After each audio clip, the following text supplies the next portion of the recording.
샬롬, 톰 소여의 모험 두 번째. 네 번째, 주일학교에서 고요한 세상 위로 떠오른 태양이 축복을 내리듯 평화로운 마을을 밝게 비추었다. 아침을 먹고 난 뒤 폴리모는 가족 예배를 드렸다. 예배는 독창성이라고는 거의 찾아볼 수 없는 성경 구절을 그대로 인용한 기도로 시작되었다. 그리고 시내산에서 모세가 그랬던 것처럼 엄숙하게 십계명을 낭독하면서 예배는 절정을 이루고 있었다. 예배가 끝나자 톰은 성경 구절을 외우는데 박차를 가하기 시작했다. 시들은 벌써 며칠 전에 이미 다 외워두었다. 톰은 성경 5구절을 외우기 위해 온 힘을 다했다. 톰은 상상수훈, 갈릴리 호숫가 산위에서 행한 설교, 마태복음 5장에서 7장에 기록되어 있다. 에서 그 구절을 골랐다.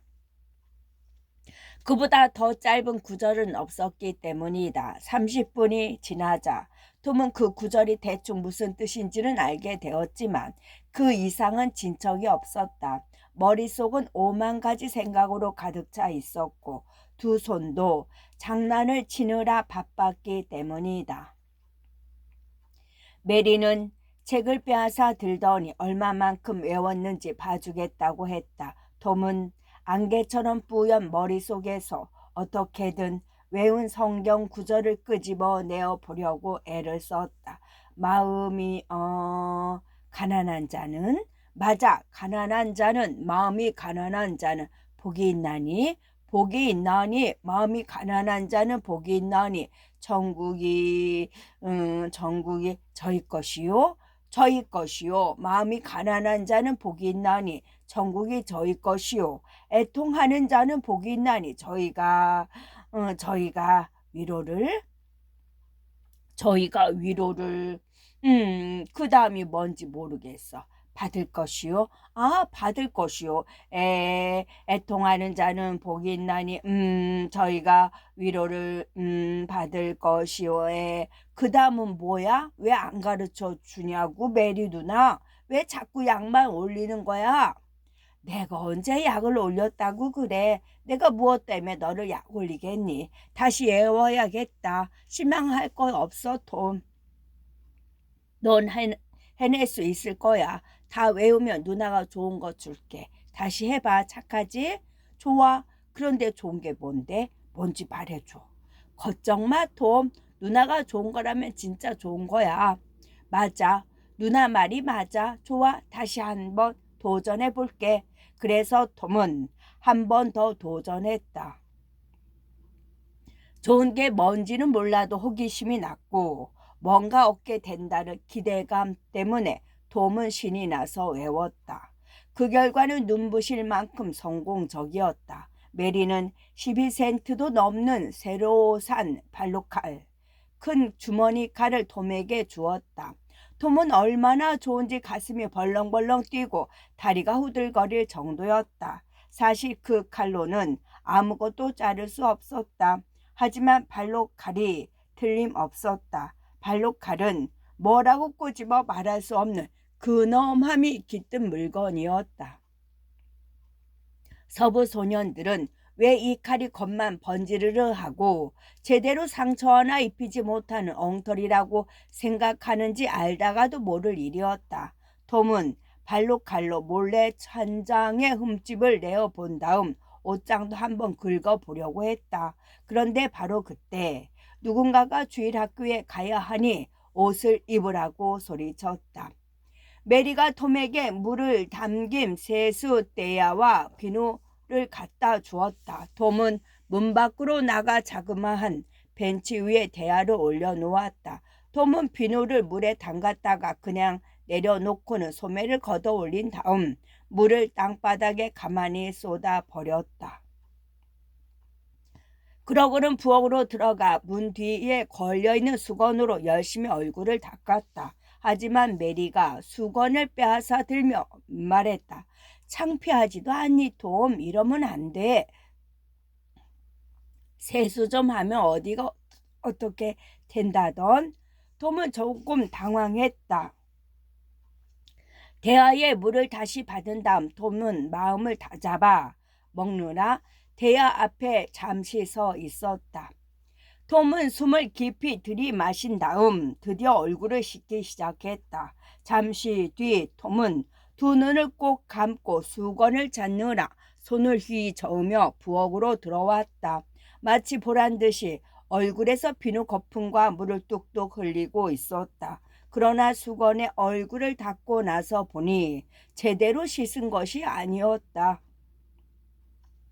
턱까지만 깨끗해서 마치 가면을 뒤집어 쓴 꼴이었고, 턱 아래 목 주위는 시커먼 것이 사람의 손이 닿지 않은 미개간지라고 할 수 있었다. 메리는 톰을 붙잡아 깨끗이 씻기고 머리에 물을 적셔 짧은 곱슬머리를 양쪽으로 넘겨 단정하게 빗겨 주었다. 그리고 나니 톰은 어디다 내놓아도 빠지지 않을 만큼 말끔한 모습이 되었다. 톰은 아무도 보지 않을 때 곱슬머리를 애써 펴서는 머리에 딱 갖다 붙였다. 톰은 곱슬머리는 계집애들처럼 보인다고 생각하고 곱슬머리 때문에 자기 인생이 고달파졌다고 생각하고 있었다.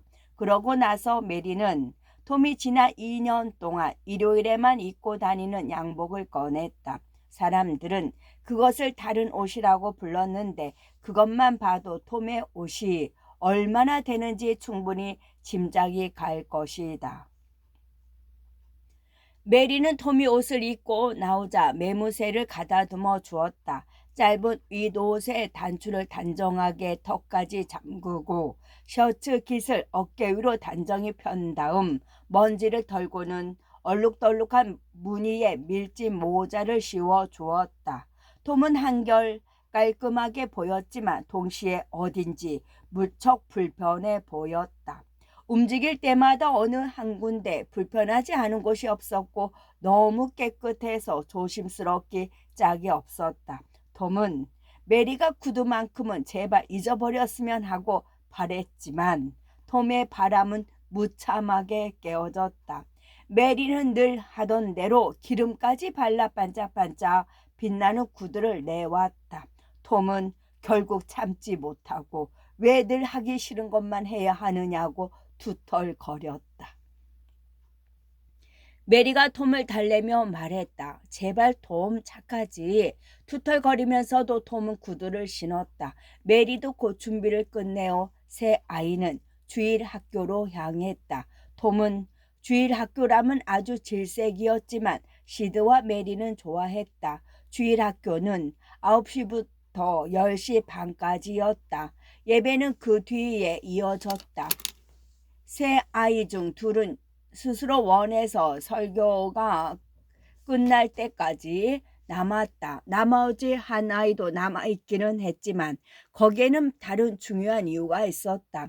300명 정도 앉을 수 있는 예배당 의자는 등받이가 높고 딱딱하기 짝이 없었고 지붕에는 뾰족한 탑 대신 소나무 상자가 얹혀져 있었다.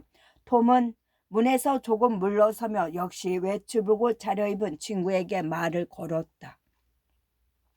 빌리, 너 노란색 딱지 있니? 응. 너 그거 나한테 팔래? 뭘 줄 건데? 막대 사탕하고 낚싯바늘. 물건부터 보고. 톰은 물건을 보여주었다. 물건이 만족스러웠는지 두 아이는 서로의 물건을 주고받았다. 그런 다음 톰은 하얀 구슬 2개와 빨간색 딱지 3장을 맞바꾸었다. 그러고 나서 몇 가지 잡동사니들을 파란색 딱지 서너 장과 바꾸었다. 톰은 아이들이 들어올 때마다 아이들을 불러 세우고는 10분에서 15분 동안 계속 여러 가지 색깔의 딱지를 사 모았다. 톰은 이제 말쑥하게 차려입고 시끌시끌 떠드는 아이들과 무리를 지어 예배당 안으로 들어가 자기 자리로 걸어갔다. 그리고 자리에 앉자마자 가장 손쉽게 걸려든 아이와 싸움을 벌이기 시작했다. 아주 근엄하고 나이가 지긋한 선생이 싸움을 말렸다. 잠시 선생이 등을 돌린 사이 톰은 앞줄에 앉은 한 사내아이의 머리를 잡아당겼다. 아이가 돌아보자 능청스럽게 열심히 책을 읽는 척했다. 그러고는 야! 하는 비명소리가 듣고 싶어서 다른 아이를 핀으로 쿡 찌르기도 했다. 톰은 다시 선생에게 꾸중을 들었다. 톰의 반 아이들은 모두 이런 식이었다. 산만하고 시끄러운 말썽꾸러기들이었다. 성경 구절을 암송하는 시간이 되었을 때 누구 하나 완벽하게 자기 구절을 외우는 아이가 없었다. 그래도 아이들은 그럭저럭 외워나갔고 간신히 넘어간 아이들은 상을 하나씩 받았다. 성경 구절이 한 줄씩 적혀 있는 파란색 딱지였다. 파란색 딱지는 성경 두 구절을 외울 때마다 상으로 주었다. 파란색 딱지 10장은 빨간색 딱지 한 장과 같았고 빨간색 딱지 10장은 노란색 딱지 한 장과 같았다. 그리고 노란색 딱지 10장을 모으면 주일학교 교장 선생님이 참으로 볼품없는 성경책을 상으로 주었다. 그 당시에도 고작 40센트면 살 수 있는 책이었다. 이 책을 읽는 독자들 가운데 도래판 성경책, 프랑스의 화가 도래가 사파를 그린 고급스러운 성경책을 준다고 해도 2009절이나 되는 성경 구절을 외우는 노력과 열성을 가진 사람이 얼마나 될까? 그러나 메리는 이런 방법으로 성경을 2권이나 탔다. 2년간에 걸친 꾸준한 노력 끝에 얻어낸 결과였다. 독일계 부모를 가진 한 남자 아이는 4권인가 5권을 탔다. 한 번은 쉬지 않고 3,009절을 외운 적도 있었다. 하지만 정신적으로 얼마나 스트레스를 받았던지 그 아이는 그날 이후로 바보 천치나 다름없는 상태가 되어버렸다. 학교로서는 참으로 안타깝기 짝이 없는 손실이었다. 왜냐하면 아주 중요한 때마다 교장 선생님은 항상 그 아이를 사람들 앞으로 불러내어 톰의 표현을 그대로 빌리자면 자랑했기 때문이다. 이제는 좀 더 나이 든 아이들만이 지루하기 짝이 없는 외우기를 거듭하여 딱지를 모아 성경책을 받아냈다. 그러므로 그런 상을 타는 경우는 매우 드물고 중요한 날이 되었다. 성경책을 받을 만큼 노력하여 성공한 학생은 그날 하루 동안은 시선을 한 몸에 받는 선망의 대상이 되었다. 다른 학생들은 모두 새로운 야심을 불태웠고 때때로 그 열정은 몇 주일 동안 계속되기도 했다. 톰은 한 번도 그런 상을 타고 싶다는 욕심을 가져보지 않았지만 톰에게도 분명 상과 함께 따라오는 영광과 갈채를 받고 싶은 마음은 오래전부터 있었다. 정해진 순서에 따라 주일학교 교장 선생이 설교 단상 앞에 서서 2번째 손가락을 찬송가 책갈피에 끼운 채 주목하라고 말했다. 교장 선생이 형식적인 짧은 연설을 할 때 보면 선생은 늘 마치 무대에 올라 독장하는 가수가 손에 악보를 들고 있듯이 찬송가를 들고 있었다. 하지만 그 이유는 알 수 없었다. 왜냐하면 찬송가든 악보든 들고 있는 사람은 보는 법이 없었기 때문이다.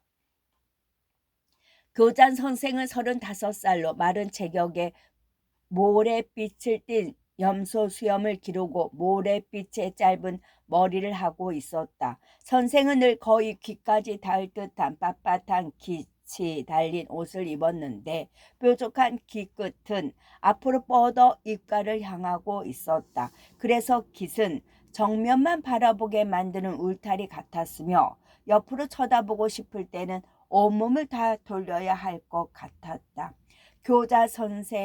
교장 선생의 턱은 지폐만큼 길고 폭이 넓은 데다가 끝에 주름이 잡힌 넥타이 위에 올려져 있었다. 선생의 구두는 당시 유행을 따라 마치 썰매의 날처럼 끝이 위로 들려 있었다. 그건 젊은이들 사이의 유행이었는데 그렇게 만들려면 참을성 있게 여러 시간 동안 구두 앞쪽을 벽에 대고 누르고 앉아 있어야 했다. 월터스 선생은 아주 신중한 사람이었고 성실하고 정직한 사람이었다. 그는 성스러운 물건들과 장소를 귀중하게 여겼으며 그런 신성한 것들을 세속적인 것들과 구별지었다. 그래서인지 주일학교에서 말할 때는 보통 때는 들어볼 수 없는 특이한 억양으로 말하곤 했다. 교장 선생이 이야기를 시작했다. 자, 어린이 여러분, 모두들 허리를 똑바로 펴고 앉아. 저에게 몇 분 동안만 주목해 주시기 바랍니다. 그러게요. 착한 소년, 소녀들은 다 이렇게 해야 해요. 아, 한 여학생이 창밖을 내다보고 있군요. 선생님이 저 밖에 있다고 생각하는 건 아닌지 걱정이에요. 제가 저 나무 어딘가에서 새들에게 연설하고 있다고 생각하는 걸까요? 재미있다는 듯 킥킥거리는 소리가 이어진다. 이렇게 밝고 순수한 얼굴들이 바르게 사는 법과 선하게 사는 법을 배우려고 이곳에 모여 있는 것을 보니 제 마음이 얼마나 기쁜지 모르겠어요. 이런 식으로 설교는 계속되었다. 설교의 내용을 일일이 다 적을 필요는 없을 것 같다. 이미 우리가 잘 알고 있는 틀에 박힌 말일 테니까. 설교의 마지막 3분의 1은 몇몇 말썽꾸러기들 사이에 싸움과 장난으로 엉망이 되고 말았다. 여기저기서 아이들이 부산하게 움직이고 속닥거리는 분위기는 멀리까지 퍼져나가서 누가 뭐라고 해도 바위처럼 꿋꿋하게 흔들리지 않을 시드나 메리 같은 아이들까지 뒤흔들어 놓고 있었다. 월터스 선생의 목소리가 작아지자 모든 소란스러움도 갑자기 뚝 그쳤다. 설교가 끝나자 아이들은 침묵으로 감사의 표시를 대신했다. 아이들이 쑥덕거린 것은 교회에 예사롭지 않은 일이 일어났기 때문이었다. 아주 드문 일이었지만 교회에 손님들이 들어오고 있었던 것이다. 대처 변호사가 아주 허약해 보이는 나이 든 남자와 잘생기고 풍채도 좋은 희끗희끗한 머리의 한 중년 신사, 그리고 그 신사의 부인인 듯한 우아한 부인과 함께 들어오고 있었다. 부인 뒤에는 여자아이가 따라왔다. 톰은 아까부터 안절부절 못하고 계속 불안해했다. 톰은 에이미 로렌스의 얼굴을 똑바로 쳐다볼 수가 없었다. 톰은 에이미의 애정어린 눈빛을 견딜 수가 없었다. 하지만 어린 새 손님을 본 순간 톰의 마음속에는 한순간에 행복의 불길이 활활 타올랐다. 다음 순간 톰은 온갖 수단을 다 써서 우쭐대기 시작했다. 사내 아이들을 손바닥으로 때리고 머리카락을 잡아당기고 우스꽝스러운 표정을 짓는 등 한마디로 여자의 눈길을 끌기 위해 별의별 짓을 다 하고 있었다. 톰은 기뻐하는 중에도 가슴 한켠으로는 찜찜한 마음이 들기도 했다. 전사의 정원에서 저지른 수치스러운 일에 대한 기억 때문이었다. 하지만 그 기억도 모래밭에 쓴 글자처럼 파도처럼 밀려오는 행복감에 어느새 사라지고 말았다. 손님들은 단상 위에 마련된 귀빈석으로 안내되었다. 월터스 선생은 설교를 끝내자마자 손님들을 소개했다. 중년 신사는 아주 덕망이 높은 사람으로 지방 판사였다. 아이들이 이제껏 본 적이 없는 고귀한 분이었다. 아이들은 도대체 어떤 분일까 생각하며 무섭게 호령하는 목소리가 아닐까 궁금해하기도 했지만 한편으로는 겁이 나기도 했다. 중년 신사는 마을에서 20km나 떨어진 콘스탄티노플에서 온 사람이었다. 멀리까지 여행을 했으니 세상을 많이 봤을 터였다. 바로 저 두 눈으로 지방재판소도 보았겠지. 재판소는 지붕이 양철로 되어 있다고들 하던데 이런저런 생각에 저절로 경외감이 들어서 아이들은 뜻밖에도 쥐 죽은 듯 조용했으며 눈길을 떼지 못했다. 이 사람은 그 마을 대처 변호사의 형으로 대처 판사였다. 제프 대처가 앞으로 걸어나가 이 훌륭한 분과 아는 척을 하자 제프는 온 학생들의 부러움을 한 몸에 샀다. 아이들이 쑥덕거리는 소리가 분명 제프의 귀에는 노래소리처럼 들렸을 것이다. 야, 쟤 좀 봐. 짐 단상으로 올라가고 있어. 와, 저분하고 악수를 하네. 세상에, 내가 제프였으면 소원이 없겠다. 월터스 선생은 손님들 앞에서 뭔가 눈에 띄는 대로 지시를 내리고 잘잘못을 가리고 물건을 이리저리 치우라고 명령을 내리는 등 정신없이 왔다 갔다 하며 자기 과시를 하는데 바빴다. 도서관 사서도 덩달아 법석을 떨었다. 책을 한아름 들고 이리저리 뛰어다니면서 말단 관리들처럼 시시한 일을 마치 거창한 일이라도 되는 듯 부산하게 행동했다. 젊은 여생생들도 마찬가지였다. 방금 전에 다른 아이에게 맞은 아이를 다정하게 달래고는 말썽을 피운 사내 아이들에게는 예쁜 손가락을 들이대며 경고했고, 착한 아이들은 사랑스럽게 다독거리게 바빴다.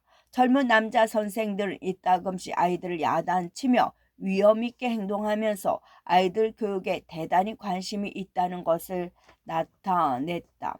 대부분의 선생들은 남자든 여자든 단상 옆에 있는 책장에 중요한 볼일이 있는 듯이 행동했는데 그것도 금세 두세 번씩 되풀이했다. 그럴 때마다 안절부절 못하며 허둥거렸다.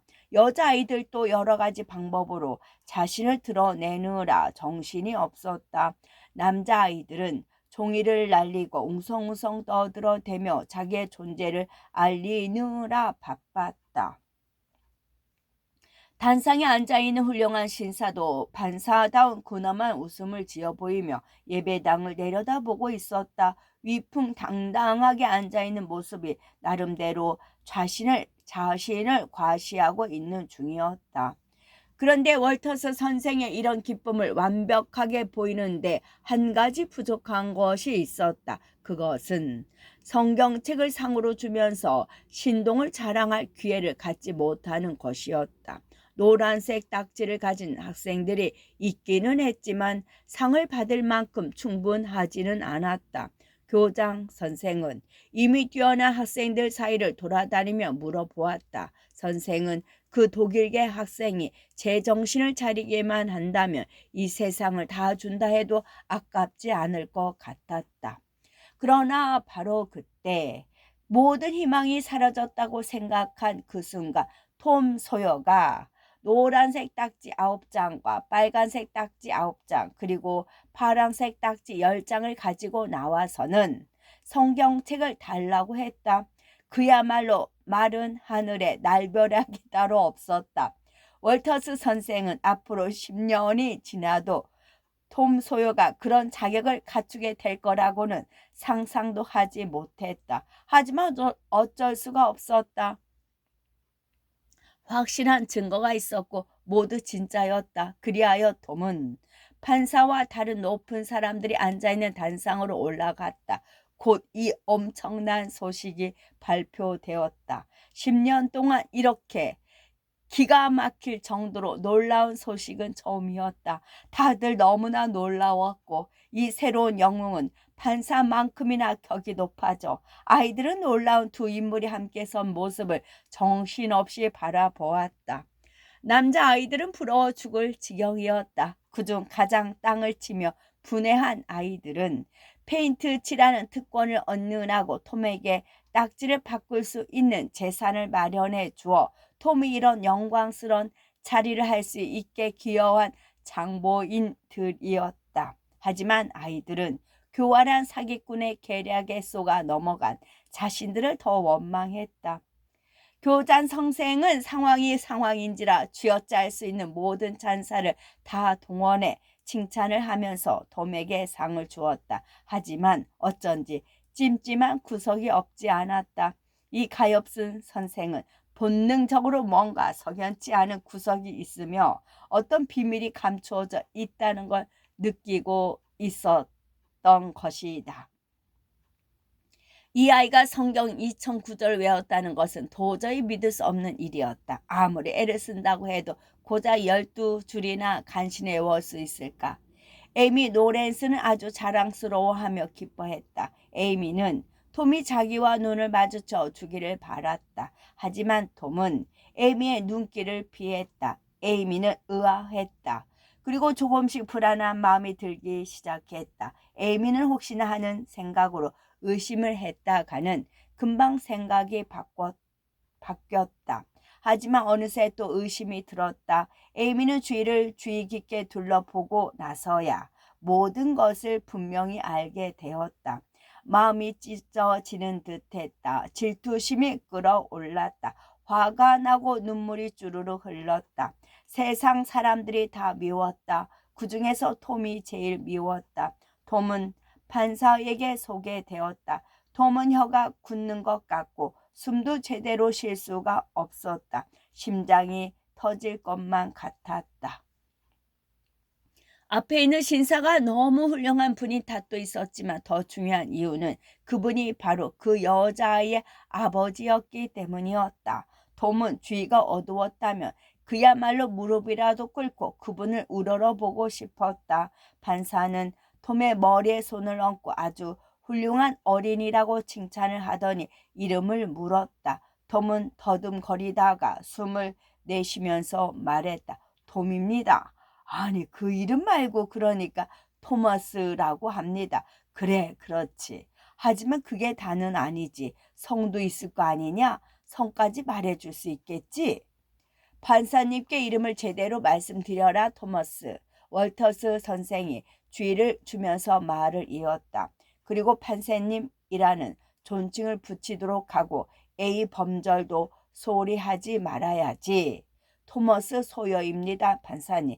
그렇구나. 그래 착하다. 훌륭한 아이로구나. 좋아 아주 씩씩하다. 2009절이나 되는 성경 말씀을 외우다니 기특하구나.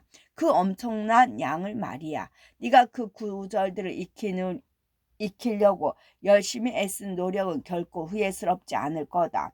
왜냐하면 지식이라는 것은 이 세상 그 어떤 것보다 가치 있는 것이니까. 지식을 갖추어야 위대한 인물도 되고 선한 인물도 되는 거란다. 너도 언젠가 훌륭하고 선한 인물이 될 거야, 토머스. 아마 그때가 되면 지난 날을 되돌아보면서 이 모든 것이 어린 시절에 주일 학교를 다닌 덕분이라고 생각하게 될 게다. 나를 가르쳐준 선생님들의 덕택이며 나에게 용기를 주시고 늘 돌보아 주시며 나에게 이렇게 멋지고 우아한 성경책을 주신 교장 선생님 그리고 나를 올바르게 이끌어 주신 분들의 덕택이라고 말이다. 틀림없이 그렇게 말하게 될 거야, 토머스. 2009절이나 되는 성경 말씀들은 돈으로 바꿀 수 없을 만큼 귀중한 것이란다. 자, 그럼 나와 이 부인에게 네가 이제껏 익힌 것들을 말해 줄 수 있겠니? 이렇게 열심히 공부하는 아이들이 우리 너무나 자랑스럽단다. 예수님의 12 제자의 이름들은 다 알고 있을 거야. 그중 제일 처음 제자가 된 두 사람의 이름을 말해보겠니? 톰은 애꿎은 단추구멍만 잡아당기며 머뭇거렸다. 얼굴이 벌겋게 달아오르고 있었다. 톰은 눈을 내리깔았다. 월터스 선생도 가슴이 철렁했다. 월터스 선생은 속으로 이렇게 중얼거렸다. 이 아이는 아무리 쉬운 질문을 해도 대답하지 못할 텐데 판사님은 어쩌자고 저런 것을 묻는 걸까? 월터스 선생은 그래도 할 수 없이 한마디 했다. 판사님께 대답해야지 토머스. 두려워할 것 없어. 그래도 톰은 여전히 대답이 없었다. 부인이 달래듯 말했다. 자, 나한테는 말해줄 수 있겠지. 두 제자의 이름은 다윗과 골리앗입니다. 그 다음 벌어진 일은 자비를 베푸는 마음으로 덮어두자. 5번째 딱정벌레 소동. 5번째 딱정벌레 소동. 10시 반쯤 되자 작은 교회에 금이 간 종이 울려 퍼지기 시작했다. 그러자 곧 사람들이 아침 예배를 드리기 위해 모여들었다. 주일학교 아이들은 각자 흩어져 부모와 함께 자리에 앉았다. 어른들이 감시하기 편하게 하기 위해서였다. 폴리 이모가 들어오자 톰과 시드 그리고 메리는 이모와 함께 앉았다. 톰은 열린 창문 밖으로 펼쳐진 여름 경치에 유혹되지 않도록 창에서 멀리 떨어진 복도 쪽에 앉게 했다. 사람들이 통로를 따라 줄지어 들어왔다. 한때는 떵떵거리고 살았지만 지금은 궁삭해진 나이 많은 우체국장, 시장 부모. 이 마을에서는 불필요한 것이 몇 가지 있었는데 시장도 그중 하나였다. 치안 판사 그리고 40살의 더글러스 미망인이 들어왔다. 더글러스 미망인은 아름답고 똑똑한 데다가 너그럽고 마음씨도 착했다. 뿐만 아니라 돈이 많아서 마을에 있는 단 하나뿐인 저택을 소유하고 있었다. 부인은 세인트 피터즈버그가 자랑하는 모든 행사에 늘 넉넉한 후원을 아끼지 않았다. 허리가 구부정한 워드 소령과 그 부인, 멀리서 새로 이사온 유명한 리버스 변호사, 그 다음으로는 마을에서 가장 아름다운 아가씨와 남자들의 마음을 설레게 하는 젊은 아가씨들이 하늘거리는 옷에 리본으로 장식을 하고 뒤이어 들어왔다. 그러고 나서 마을의 젊은 남자들이 무리를 지어 들어왔다. 남자들은 머리에 기름을 잔뜩 바르고 입구에서 지팡이를 입에 물고 서성거리며 마지막 숙녀가 그 시야를 지나갈 때까지 기다렸다가 들어왔다. 마지막으로 모범 소년인 월리 머퍼슨이 마치 유리 제품을 다루듯 어머니를 조심스럽게 부축하고 들어왔다.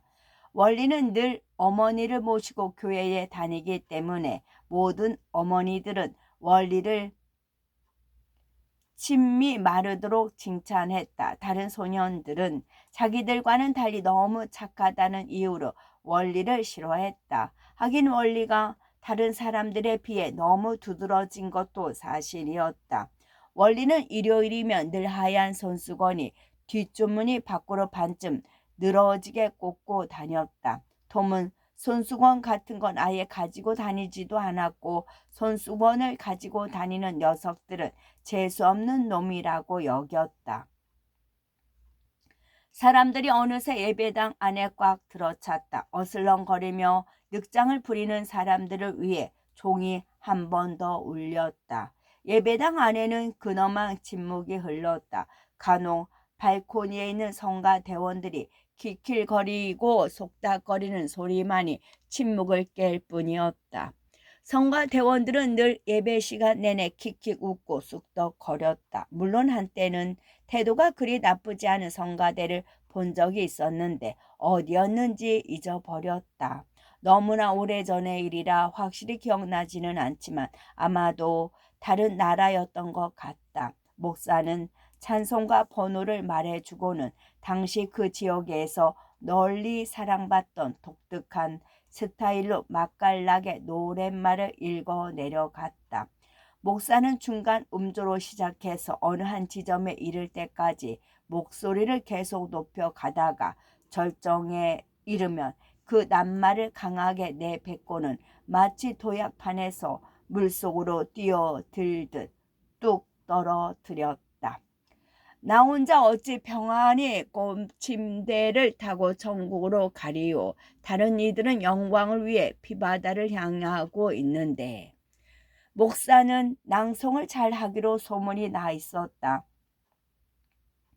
교회의 친목 모임에서도 목사는 늘 시 낭송을 위해 초대되곤 했다. 목사가 낭송을 끝내면 부인들은 들어 올렸던 손을 무릎으로 뚝 떨어뜨리고는 눈을 감고 고개를 절레절레 흔들며 말했다.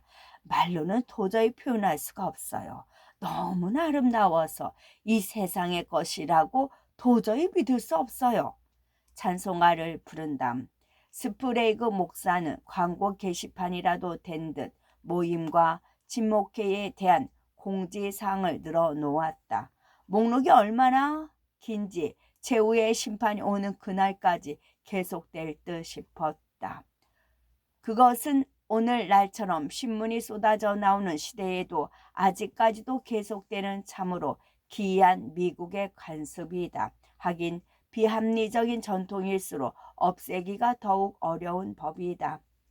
그 다음 목사의 기도가 이어졌다. 참으로 관대하고 훌륭한 기도였으며 내용이 아주 세세했다. 목사는 우선 교회를 위해 기도했다. 이어서 마을에 있는 다른 교회들을 위해, 마을과 나아가 그 지방과 주를 위해, 주의 공무원들과 더 나아가 미국과 미국에 있는 모든 교회를 위해, 그리고 국회와 대통령을 위해 기도했으며, 정부의 관리들, 폭풍우 치는 바다에서 고생하는 불쌍한 선원들, 유럽의 왕권과 동양의 전제주의에 시달려 괴로워하는 수백만 명의 사람들을 위해 기도했다.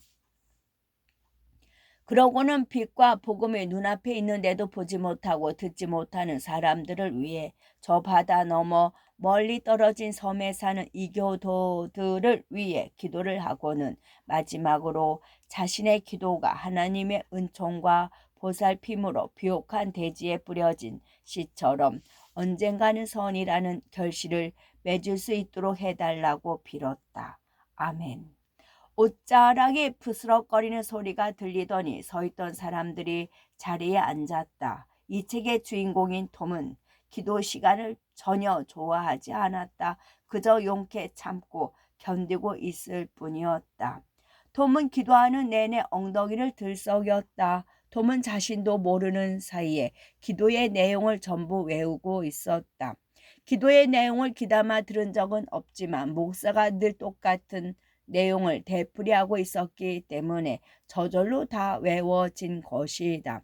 조금이라도 새로운 내용이 덧붙여지면 톰의 귀는 금방 그 차이를 가려냈고 공연히 짜증이 났다.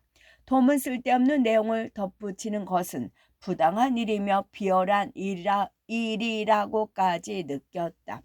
기도하는 중간에 파리 한 마리가 톰 앞에 의자 등받이에 앉았다. 파리는 조용히 발을 비벼대며 톰의 신경을 건드렸다. 파리는 발로 머리를 휘감듯 돌리면서 얼마나 세차게 문질러 대던지 머리가 떨어져 나갈 것만 같았다. 아주 가느다란 실 같은 목이 보였다. 그러더니 이번에는 뒷발로 날개를 잘 펴서 코트 자락처럼 몸통에 딱 갖다 붙였다. 그러고는 더해야 할 나위 없이 안전한 곳이라고 생각했는지 느긋하게 몸 단장을 시작했다. 사실 안전한 곳이기도 했다. 톰은 파리를 잡고 싶어 손이 근질거렸지만 감히 그럴 용기는 나지 않았다. 기도를 하고 있는 도중에 그런 일을 벌였다가는 그 즉시 영혼이 지옥에 떨어질 거라고 믿었기 때문이었다. 하지만 기도의 마지막 구절과 함께 톰은 손을 살그머니 앞으로 내밀었다. 그러고는 아멘 소리와 동시에 파리는 톰의 포로가 되고 말았다. 폴리 이모가 그것을 보고 놓아주라고 했다. 목사는 성경 구절을 읽어주고는 아주 단조로운 목소리로 장황하게 설교를 늘어놓기 시작했다. 설교가 얼마나 지루했던지 꾸벅꾸벅 조는 사람들이 점점 많아졌다. 설교는 끝없이 타오르고 있는 지옥불과 형벌에 관한 내용이었고, 하나님의 구원을 받기로 예정된 자들의 숫자가 얼마나 줄어들었는지 그야말로 구원할 가치조차 없을 정도라는 이야기였다. 톰은 설교문이 과연 몇 장이나 되는지 세어보았다. 예배를 끝나면 톰은 늘 그날의 설교가 몇 장에 해당하는 설교였는지 정확하게 알아냈지만 내용에 대해서는 하나도 기억하지 못했다. 그러나 이번에는 아주 잠깐 동안이기는 했지만 흥미를 끌만한 설교 내용이 있었다. 목사는 예수가 재림하는 천년 왕국의 모든 생물들이 모여든 가운데 사자와 양이 함께 누워 있으며 한 어린아이가 그들을 이끌고 걸어가는 아주 웅장하고 감동적인 장면을 멋지게 표현하고 있었다. 톰은 그런 웅장한 장면이 자아내는 감동과 교훈, 그리고 도덕에 관해서는 알 도리가 없었다. 톰은 그저 세상 사람들이 쳐다보는 앞에서 자기가 바로 그 어린아이가 되어 근사하게 걸어가는 장면을 떠올려 보았다. 생각만 해도 얼굴이 환하게 밝아졌다. 톰은 자신이 바로 그 어린아이라면 얼마나 좋을까 하고 중얼거렸다. 그나저나 길이 잘 들은 사자였어야 할 텐데. 따분한 설교는 계속되었다. 톰은 또다시 고통 속에 빠졌다. 문득 가지고 있는 보물이 생각난 톰은 보물을 꺼냈다. 튼튼한 턱을 가진 커다랗고 검은 딱정벌레였다. 톰은 그것을 집게벌레라고 불렀다. 딱정벌레는 뇌관 상자에 들어있었는데 꺼내자마자 톰의 손가락을 물었다. 톰은 탁 하고 손을 튀겼다. 그 바람에 딱정벌레는 통로 쪽으로 날아가 바닥에 떨어졌다. 톰은 물린 손가락을 입에 넣었다. 딱정벌레는 뒤집어진 채 발을 버둥거렸다. 톰은 벌레를 집어들고 싶었지만 손이 닿지 않는 곳에 떨어져 있었다. 설교에 전혀 감동을 받지 못한 채 따분해하던 사람들도 재미있다는 듯이 딱정벌레를 쳐다보았다. 그때 푸들 강아지 한 마리가 어슬렁거리며 예배당 안으로 들어왔다. 여름날의 무료함에 나른해지고 따분하게 갇혀만 있는 것이 실증이 나서인지 뭔가 새로운 것이 없나 찾던 중이었다. 걔는 딱정 벌레를 발견하고는 축 처졌던 꼬리를 바짝 지켜 들고 흔들어 댔다. 걔는 사냥감 주위를 빙빙 돌며 자세히 살폈다. 그리고 안전하게 거리를 두고 냄새를 맡아보고는 다시 주위를 돌았다.